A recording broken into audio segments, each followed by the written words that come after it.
ಇವತ್ತಿನ ರೆಸಿಪಿ ಹೋಳ್ಗೆ. ಹೋಳ್ಗೆನ ನೀವು ರುಬ್ಬೋಗಿಲ್ಲ, ಗ್ರೈಂಡ್ರು ಬೇಕಾಗಿಲ್ಲ, ಮಿಕ್ಸಿ ಬೇಕಾಗಿಲ್ಲ. ಕೆಲವೊಂದು ಟಿಪ್ಸ್ ನಾನು ಹೇಗೆ ಮಾಡ್ತೀನಿ ಅಂತ ನೀವು ನೋಡಿದರೆ ಸಾಕು, ಪರ್ಫೆಕ್ಟಾಗಿ ಸಾಫ್ಟಾಗಿರೋಂಥ ಹೋಳ್ಗೆ ರೆಡಿ ಆಗುತ್ತೆ. ಫಸ್ಟು ನಾನು 1/4 kg ಮೈದಾ ತೊಗೊಂಡಿದ್ದೀನಿ. ಅದಕ್ಕೆ ಅರಿಶಿಣದ ಪುಡಿ, ನೆಕ್ಸ್ಟು ಸ್ವಲ್ಪ ಸಾಲ್ಟ್ ಹಾಕಿ ಅದನ್ನು ಮಿಕ್ಸ್ ಮಾಡ್ತಾಯಿದ್ದೀನಿ. ಸ್ವಲ್ಪನೇ ನೀರು ಹಾಕಿ ಅದನ್ನು ಮಿಕ್ಸ್ ಮಾಡಬೇಕು. ಮಿಕ್ಸ್ ಮಾಡಿ ಒಂದು ಹದ ಗೊತ್ತಾಗುತ್ತೆ ನಿಮಗೆ. ಹೋಳಿಗೆಗೆ ಹಿಟ್ಟು ಚಪಾತಿಗಿಂತ ಸಾಫ್ಟಾಗಿರಬೇಕು, ಇನ್ನೂ ಸ್ವಲ್ಪ ತೆಳುವಾಗಿರಬೇಕು ಚಪಾತಿಗಿಂತ. ಹಾಗಾಗಿ ನಿಮಗೆ ತೆಳುವಾಗಿ ಕಲಸಿ ಅದಕ್ಕೆ ಎಣ್ಣೆ ಹಾಕಿ ಒಂದು 2 hours ರೆಸ್ಟಿಗೆ ಬಿಟ್ಬಿಡಿ ನೀವು ಇದನ್ನು. ಅದನ್ನು ಒಂದು ಸೈಡಿಗೆ ತೆಗೆದಿಟ್ಕೊಂಡು 1 ಲೀಟರ್ ನಾನು ನೀರು ತೊಗೊಂಡಿದ್ದೀನಿ. ಅದಕ್ಕೆ 1/4 kg ಬೇಳೆನ ಒಂದು 2-3 ಸಲ ತೊಳೆದು ಒಂದು ಅರ್ಧ ಗಂಟೆ 3/4 ಗಂಟೆ ನಾನು ಅದು ನೆನೆಸೋಕ್ಕೆ ಇಟ್ಬಿಟ್ಟಿದ್ದೆ. ನೆನೆಯಕ್ಕಿಟ್ಟು ಅದಕ್ಕೆ ಆ ಬೇಳೆನ ಎಣ್ಣೆ ಕಾದ್ಮೇಲೆ ಹಾಕಿದ್ದೀನಿ, ಬೇಯೋದಕ್ಕೆ ಹಾಕಿದ್ದೀನಿ. ನೆಕ್ಸ್ಟು ಸ್ವಲ್ಪ ಅರಿಶಿನ ಮತ್ತು ಎಣ್ಣೆ ಹಾಕಿ ಅದನ್ನು ಬೇಯೋದಕ್ಕೆ ಬಿಟ್ಬಿಡ್ಬೇಕು. ನೋಡಿ, ಇನ್ನೊಂದು ಸ್ವಲ್ಪ ಬೇಯಬೇಕು. ಬೇಳೆ ಮುಟ್ಟಿದಾಗ ಈ ಥರ ಸ್ನ್ಯಾಶ್ ಆಗಬೇಕು. ಬೇಳೆ ಥರ ಇರಬಾರ್ದು. ಅದನ್ನು ನೀರು ಸಪ್ರೇಟು, ಸಪ್ರೇಟ್ ಮತ್ತು ಬೇಳೆ ಸಪ್ರೇಟ್ ಮಾಡಿಟ್ಕೊಳ್ಳಿ. ಮತ್ತು ಕೆಳಗಡೆಗೆ ಖಾಲಿ ಬೌಲ್ ಇಟ್ಕೊಳ್ಳಿ.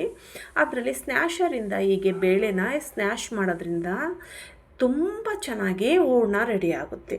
ನೋಡಿ ಎಷ್ಟು ಚೆನ್ನಾಗಿ ಸ್ನ್ಯಾಶ್ ಆಗುತ್ತೆ ನೋಡಿ. ಅದು ಸ್ವಲ್ಪ ತಣ್ಣಗಾಗೋವರೆಗೂ ಅಷ್ಟೇ. ಆಮೇಲೆ ನೀವು ಕೈಯಲ್ಲೇ ಈ ಥರ ಮಾಡ್ಬೋದು, ಇಲ್ಲ ಸ್ನ್ಯಾಶರಲ್ಲೂ ಮಾಡ್ಬೋದು, ಇಲ್ಲ ಸ್ಪೂನ್ ಸಹಾಯದಿಂದಲಾದರೂ ಮಾಡ್ಬೋದು, ಇಲ್ಲ ಒಂದು ಗ್ಲಾಸ್ ಸಹಾಯದಿಂದಲಾದರೂ ಮಾಡ್ಬೋದು. ನೀವು ಇದನ್ನು ತುಂಬ ಚೆನ್ನಾಗಿ ಬರುತ್ತೆ. ಆ್ಯಕ್ಚುಲಿ ನಾವು ಗ್ರೈಂಡ್ರು, ಮಿಕ್ಸಿ ಈ ಥರದ್ದು ಏನೂ ನಮಗೆ ಬೇಕಾಗಿಲ್ಲ. ಹೋಳಿಗೆ ಮಾಡಬೇಕಾದ್ರೆ ಈ ಮೆಥಡ್ನ ನೀವು ಫಾಲೋ ಮಾಡಿದರೆ ಪರ್ಫೆಕ್ಟಾಗಿ ಬರುತ್ತೆ ಹೋಳಿಗೆ. ನೋಡಿ ಎಷ್ಟು ಚೆನ್ನಾಗಿ ಹೂರಣ ಬಂದಿದೆ ಅಂದರೆ, ಸಾಫ್ಟಾಗಿ ಅಷ್ಟು ಚೆನ್ನಾಗಿ ಬರುತ್ತೆ. ತುಂಬ ಚೆನ್ನಾಗಿ ಪರ್ಫೆಕ್ಟಾಗಿ ಬಂದಿದೆ. ಈ ಬೇಳೆನ ನೀವು ಬೇಕಾದರೆ ಅದನ್ನು ತೆಗೆದು, ಬೇಕಾದರೆ ಅದನ್ನು ತೆಗೆದಾಕ್ಬಿಡಿ. ಇಲ್ಲಾಂದರೆ ಸಾಂಬಾರಿಗಾರ ನೀವು ಯೂಸ್ ಮಾಡ್ಕೋಬೋದು. ನೋಡಿ ಬೇಳೆ ಇದು ಹೂರಣ ಎಷ್ಟು ಪರ್ಫೆಕ್ಟಾಗಿ ಬಂದಿದೆ ಅಂತ ಬೇಳೆದು. ನೆಕ್ಸ್ಟ್ ನಾವು ಬೆಲ್ಲ ಹಾಕಿಲ್ವಲ್ಲ, ಅದಕ್ಕೆ ಬೆಲ್ಲನ ಕರಗಕ್ಕೆ ಬಿಡಬೇಕು.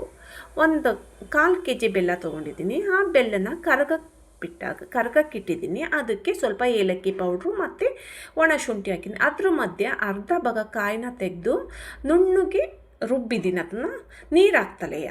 ನೆಕ್ಸ್ಟು ನಾವು ಬೆಲ್ಲದ್ದು ಇದನ್ನು ರಸನ ಶೋಧಿಸಿ ಅದನ್ನು ಮತ್ತೆ ಬೇಯೋದಕ್ಕೆ ಇಟ್ಟಿದ್ದೀವಿ. ಅದಕ್ಕೆ ನಾವು ತೆಂಗಿನಕಾಯಿದು ಗ್ರೈಂಡ್ ಮಾಡ್ಕೊಂಡಿದ್ವಲ್ಲ ಅದು, ಮತ್ತು ಹೂರಣ ಬೇಳೆದು ನಾವು ಸ್ನ್ಯಾಶ್ ಮಾಡಿದ್ವಲ್ಲ ಅದು, ಮತ್ತು ತೆಂಗಿನಕಾಯಿನ ಇದರಲ್ಲಿ ನಾವು ಒಂದು 10ರಿಂದ 15 ನಿಮಿಷ 20 ನಿಮಿಷ ನಾವು ಹಲ್ವಾ ಹೇಗೆ ಮಾಡ್ತೀವಿ ಹೇಳಿ, ಕೈ ಬಿಡ್ದಿರೋ ಥರ ಹೀಗೆ ಮಿಕ್ಸ್ ಮಾಡ್ತಾ ಇರಬೇಕು. ಆ್ಯಕ್ಚುಲಿ ಈ ಮೆಥಡಾರ ಮಾಡ್ಬೋದು. ಇಲ್ಲಾಂದರೆ ನೀವು ಬೇಳೆ ಮತ್ತು ತೆಂಗಿನಕಾಯಿ ಇಲ್ಲ ಬೆಲ್ಲ ಎಲ್ಲ ಮಿಕ್ಸ್ ಮಾಡಿ ಕುದಿಸಿ ಲಾಸ್ಟಿಗಾದರೂ ನೀವು ಆ ಥರ ಸ್ನ್ಯಾಶ್ ಮಾಡ್ಬೋದು. ನನಗೆ ಈ ಥರ ಚೆನ್ನಾಗಿದೆ ಅನ್ನಿಸ್ತು, ಹಾಗಾಗಿ ನಾನು ಈ ಮೆಥಡ್ನ ಫಾಲೋ ಮಾಡಿದ್ದೀನಿ. ನೋಡಿ, ನಾವು ಹಲ್ವಾ ಎಲ್ಲ ಹೇಗೆ ಕೈ ಬಿಡ್ದಿರೋ ಥರ ನಾವು ಮಿಕ್ಸ್ ಮಾಡ್ತೀವಿ. ನಿಮಗೆ ಅನ್ನಿಸ್ಬೋದು ಇದು ತೆಳುವಾಗುತ್ತೆ ಅಂತ. ನಿಜವಾಗ್ಲೂ ಇಲ್ಲ, ಪರ್ಫೆಕ್ಟಾಗಿ ಬರುತ್ತೆ ಇದು. ನೋಡಿ ಎಷ್ಟು ಚೆನ್ನಾಗಿ ಬರ್ತಾಯಿದೆ ಅಂತ. ಅದಕ್ಕೆ ಬರ್ತಾ ಇದೆ. ಇವಾಗ ನೀರಿನ ಅಂಶ ಎಲ್ಲ ಹೋಗಿ ತಳ ಬಿಡಬೇಕು. ಇದು ಪರ್ಫೆಕ್ಟಾಗಿ ಬರುತ್ತೆ. ಎಣ್ಣೆ ಹಾಕೋವಂಥ ನೆಸೆಸಿಟಿ ಇಲ್ಲ, ತುಪ್ಪ ಹಾಕೋವಂಥ ನೆಸೆಸಿಟಿ ಇಲ್ಲ. ಇದಕ್ಕೆ ಇದೇ ಪರ್ಫೆಕ್ಟಾಗಿ ಬರುತ್ತೆ. ನೋಡಿ, ಇನ್ನೂ ಬರಬೇಕು ಸ್ವಲ್ಪ. ನಿಮಗೆ ಕೈಯಲ್ಲಿ ಮುಟ್ಟಿದಾಗ ಉಂಡೆ ಕಟ್ಟೋದಕ್ಕೆ ಸಲೀಸಾಗಿ ಬರಬೇಕು, ಅಷ್ಟು ನಿಮಗೆ ಕನ್ಸಿಸ್ಟೆನ್ಸಿ ಇರಬೇಕು. ಎಷ್ಟು ಸಾಫ್ಟಾಗಿ ಪರ್ಫೆಕ್ಟಾಗಿ ಬರುತ್ತೆ ಅಂದರೆ ಅದರ ಟೇಸ್ಟ್ ವೈಸ್ ಅಲ್ಟಿಮೇಟ್ ಆಗಿರುತ್ತೆ. ಈ ಮೆಥಡ್ ನೀವು ಫಾಲೋ ಮಾಡಿಲ್ಲ ಅಂದರೆ ಖಂಡಿತ ನೀವು ಫಾಲೋ ಮಾಡಿ, ತುಂಬ ಚೆನ್ನಾಗಿರುತ್ತೆ ಇದು. ನಮಗೆ ಕರೆಂಟ್ ಇಲ್ಲ ಅಂದರೆ, ಇಲ್ಲ ಗ್ರೈಂಡ್ರು, ನನಗೆ ಮಿಕ್ಸಿಗಿಂತ ಗ್ರೈಂಡ್ರ್ ಇರಬೇಕು ಹೋಳಿಗೆ ಮಾಡಬೇಕಾದ್ರೆ. ಏಕೆ ಅಂದರೆ ಅದರಲ್ಲಿ ಬೇಳೆ ಉಳಿಬಾರ್ದು, ಸಾಫ್ಟಾಗಿರಬೇಕು ಹಿಟ್ಟಲ್ವಾ. ಅದಕ್ಕೆ ನಮಗೆ ಗ್ರೈಂಡ್ರ್ ಇಲ್ಲ ಅಂದರೆ ಈ ಮೆಥಡ್ ಯೂಸ್ ಮಾಡೋದ್ರಿಂದ ಪರ್ಫೆಕ್ಟಾಗಿ ಬರುತ್ತೆ ಇದು. ನೋಡಿ ಎಷ್ಟು ಚೆನ್ನಾಗಿ ಬರ್ತಾಯಿದೆ ಅಂದರೆ, ತುಂಬ ಚೆನ್ನಾಗಿತ್ತು ಹೋಳಿಗೆ. ತಿನ್ನೋದಕ್ಕಾಗಲಿ ಮಾಡೋದಕ್ಕಾಗಲಿ ತುಂಬ ಚೆನ್ನಾಗಿ ಪರ್ಫೆಕ್ಟಾಗಿ ಬಂದಿತ್ತು.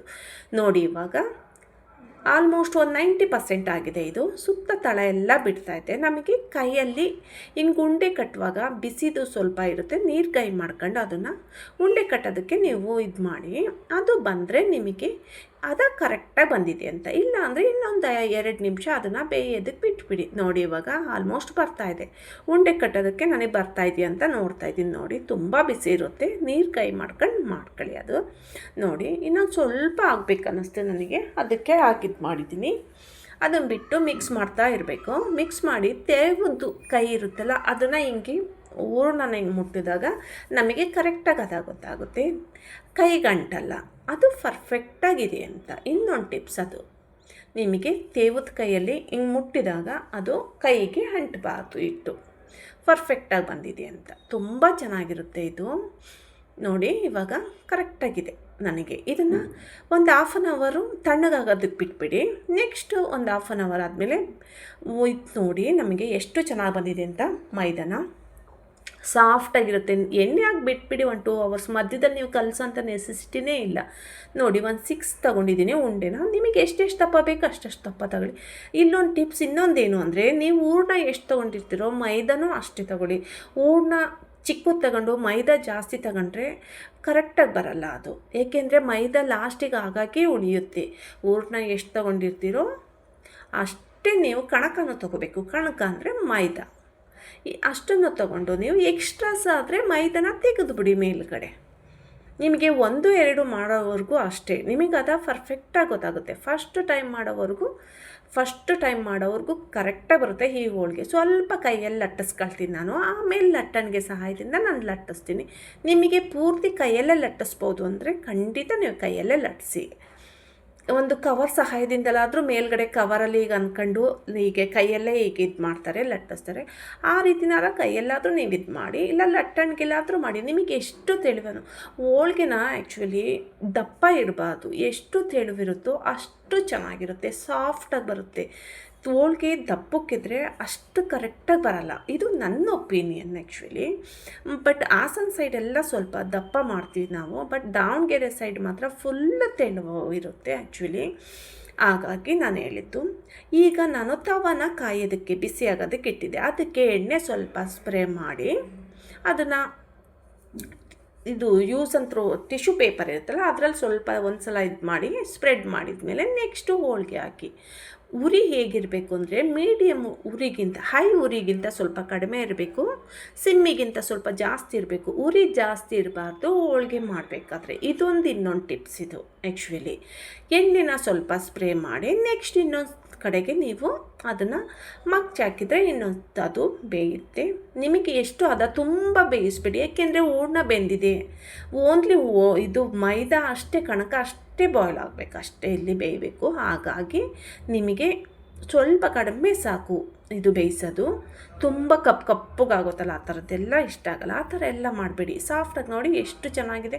ನನಗೆ ಆ್ಯಕ್ಚುಲಿ ನಾನು ಸ್ಪೂನ್ ಏನು ಮಗ್ಚಕೈ ಏನು ಯೂಸ್ ಮಾಡಲ್ಲ, ಕೈಯಲ್ಲೇ ತಿರುಗಿಸಾಕೋದು. ಹಾಗಾಗಿ ನನಗೆ ಕೈಯಲ್ಲೇ ಇಷ್ಟ ಆ್ಯಕ್ಚುಲಿ ಮಾಡೋದಕ್ಕೆ. ನೋಡಿ ಇವಾಗ ಇನ್ನೊಂದು ಹಾಕಿದ್ದೀನಿ, ಅದಕ್ಕೆ ಎಣ್ಣೆನ ಸ್ವಲ್ಪ ಸ್ಪ್ರೇ ಮಾಡಿ ನೆಕ್ಸ್ಟ್ ಇನ್ನೊಂದು ಸೈಡು ಅದು ಒಂದು ಸೈಡ್ ಬೆಂದ ಮೇಲೆ ನಿಮಗೆ ಗೊತ್ತಾಗುತ್ತೆ ಅದು ಬೇಯೋದು. ಬಟ್ ಜಾಸ್ತಿ ಹೊತ್ತು ಬಿಡಬೇಡಿ.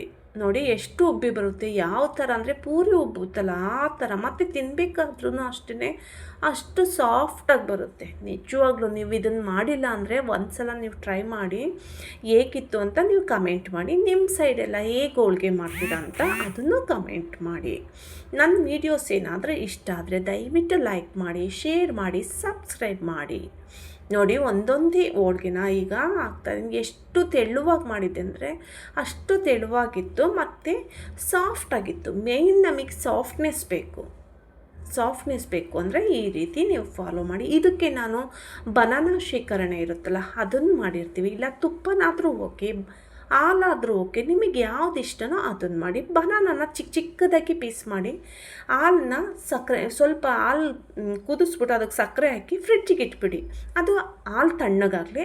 ಆಮೇಲೆ ಹಾಲನ್ನ ಹೊರಗಡೆ ಕೈ ಇಟ್ಮೇಲೆ ಅದನ್ನ ಬನಾನನ ಮಿಕ್ಸ್ ಮಾಡ್ತೀನಿ. ಅದರಿಂದ ತುಂಬ ಚೆನ್ನಾಗಿರುತ್ತೆ. ನೋಡಿ ಎಷ್ಟು ಸಾಫ್ಟಾಗಿ ಬಂದಿದೆ ಹೋಳಿಗೆ, ತುಂಬ ಚೆನ್ನಾಗಿತ್ತು ನಿಜವಾಗ್ಲೂ. ನಮ್ಮ ಮನೆಯಲ್ಲಿ ಪ್ರತಿಯೊಬ್ಬರು ಇಷ್ಟಪಟ್ಟರು ಈ ಹೋಳಿಗೆನ. ನೀವೊಂದ್ಸಲ ಟ್ರೈ ಮಾಡಿ, ಹೇಗಿತ್ತು ಅಂತ ನನಗೆ ಕಮೆಂಟ್ ಮಾಡೋದನ್ನು ಮರಿಬೇಡಿ. ನಿಮ್ಮ ಸೈಡೆಲ್ಲ ಹೇಗೆ ಮಾಡ್ತಾರೆ ಅದನ್ನು ಸಮೇತ ನೀವು ಕಮೆಂಟ್ ಮಾಡಿ. Thank you for watching.